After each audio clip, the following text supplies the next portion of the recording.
All right, what we have here is another Victrola 6. This was a flea market find just today for the princely sum of $40. And we have some definite issues going on. This is 396261. I didn't look that up yet, but I know that's going to be around 1918 with the A suffix on there. VV-VI suffix A. Well, right off the bat, you can see we have some serious dampness issues here at some point in the past.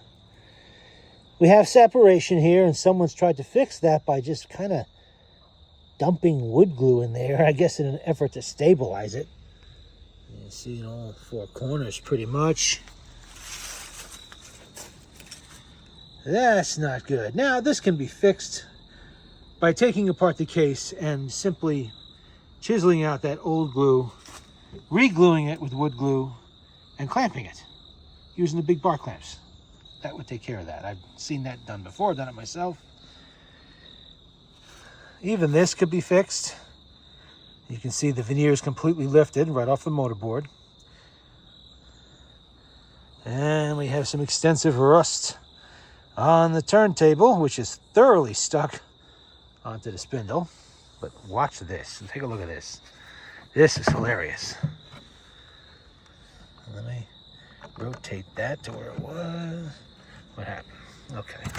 Whoops. That was close. All right. Look at that. That is how somebody fixed a loose or missing governor weight on the governor. They used electrical tape. Very interesting. But not something that's going to hold for very long. Nice greasy mess down in there. Original stenciling right inside the case. Gears look all right. The motor looks okay. This feels like it has two good springs in there. So at least that is worth something. We have a tone arm and tone arm mount. However, what is missing on this is the little detent stud that goes in that hole you see there. And because of that, this is allowed to over travel. Tone arm over travels and it causes dents like that. That's a shame. You can see what happened to the original isolator gasket. Here's the reproducer. This is the reason why I actually bought this machine. While this looks pretty nasty, this is a very rebuildable exhibition reproducer. All the hardware is there, the needle bar is there, the thumb screw is there, and it's not stuck. It needs a diaphragm. It needs probably some straightening on that needle bar. It needs gaskets. It needs the back gasket. This little piece here used to be part of a handle that would have stuck out here. That would have allowed you to easily lift this off of the turntable. Exhibitions in rebuildable condition on eBay now are like for like $55. I've even seen them sell for more, rarely less. So if I see a whole machine like this, as bad as this machine is, it's got it. Oh yeah, look at that. The escutcheon's broken too. I can still salvage parts off the machine, but this is a nice find. I will rebuild that. It'll be cleaned up and rebuilt when I need it. The rest of this really isn't worth for me to put the time and effort into it. I have so many of them. At the last count, I've got like 8 of them, all in good shape. So this would be parts for the 8. Until one day comes along when I don't have anything better to do, and I say, you know what? Maybe I'll just mess with that. We're missing the knobs. Everything else is there, but doors are a little bit out of alignment. Not surprising, considering the state of the base. Let me see about lifting that motor out of there, and I'll flip the case over and we'll see.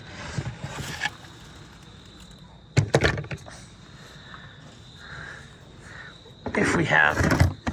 Oh wow, I didn't even see that. Look at that mess. Yeah. They use so much glue on this. I'm not even sure. I don't think that's wood glue. I think that's probably Gorilla Glue. There's no way I get that apart without destroying it. That is absolute hopeless at this point. We have an original bottom panel, which does actually have a patent sticker. You can barely read it. It's there. It looks like, well, I really can't. 1918. Yeah, 1918. That is just wow. You can see what they did here. Yeah, that doesn't look like wood glue. That looks like Gorilla Glue, which is like a super glue. You're not getting that off. But for 40 bucks, I'm really not complaining because it's, you know, I did get a good reproducer.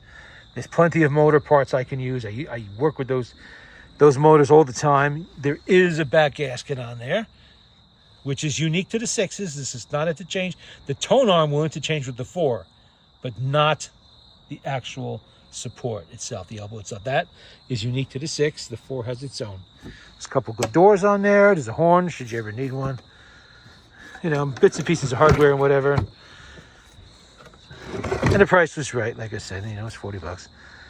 But boy, that's a shame they had to try to glue. I wish they'd have left it alone. If they'd left this alone, I could probably do something with this.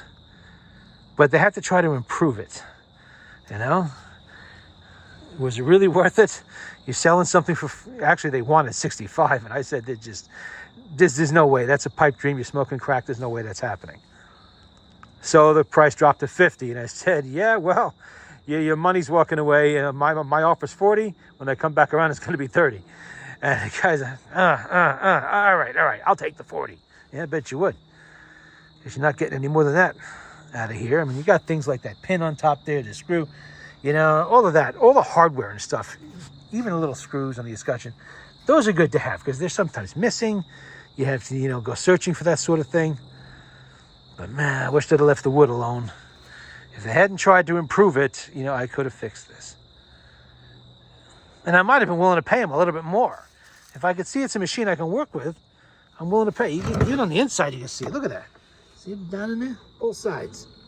Just glued the hell out of it.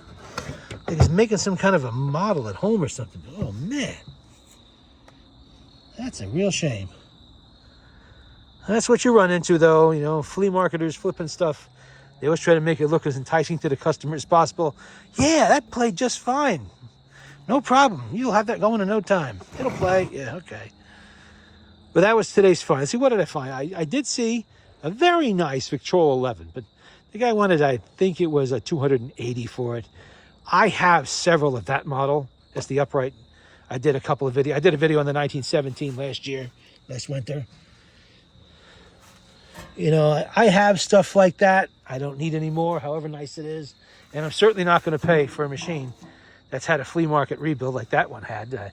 I asked the man, did you service it? Well, yes, of course.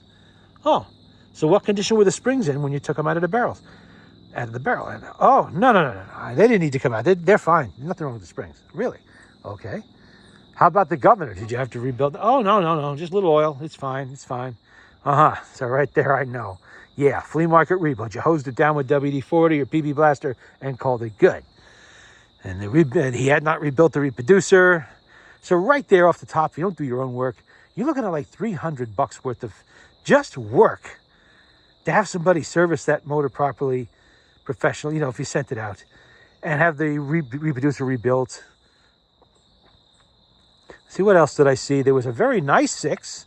Gentleman had a very nice 6, but while it was a very solid machine, it looked beautiful, he also had not done a full service on it. He hadn't taken the springs. None of these guys ever want to take the springs out. They're afraid of the springs. I don't know why. You know, if they're going to be selling these things for a living at the flea markets, they should at least learn how to work on them.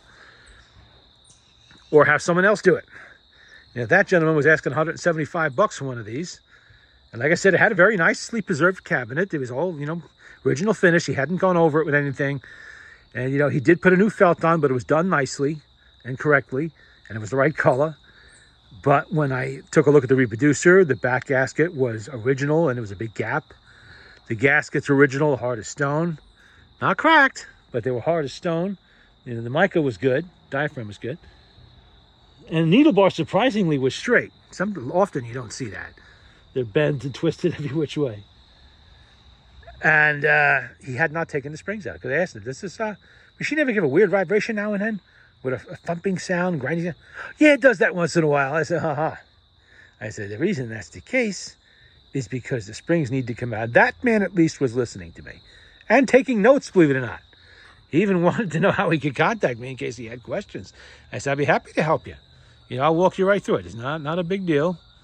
This way, you know, it's worth the $175 you're going to be at, or 85, whatever it was, that you're going to be asking.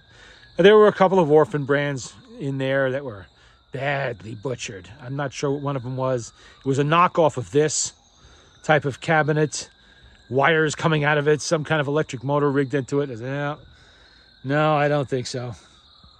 Real shame on that one. And that was it. And this one.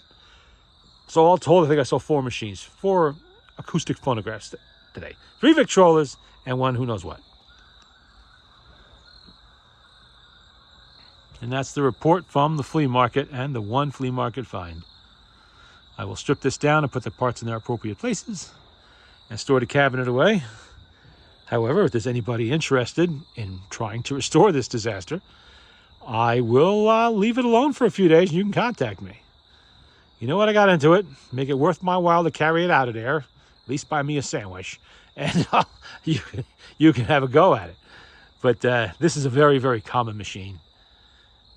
Almost 99% of the time when you're at a flea market and someone says they have a Victrola over there, you go and look. It's going to be a 4, a Victrola 4, a Victrola 6, a Victrola 9, or a Victrola 11. One of those 4. Those are the top 4 sellers for the company in its history. Hundreds and hundreds of thousands sold. I think they sold like, what, 600,000 or 700,000 of this machine, you know, with minor changes along the way. This is what you're going to encounter most of the time at the flea markets. So they're not hard to come by. So you don't really have to break your neck, you know, trying to fix something this bad that somebody has butchered already. You can easily find one. I'll gladly sell you a very nice one if you want. I got plenty of them. Too bad. Nice grain in the wood, too. Oh, well. That's what happens. I very frequently find this sort of disaster at the flea markets. And yes, there is a crank for this. I don't have it out here, but there is a crank. So that there is about $20, $25 too, if you threw it on eBay to sell it or whatever.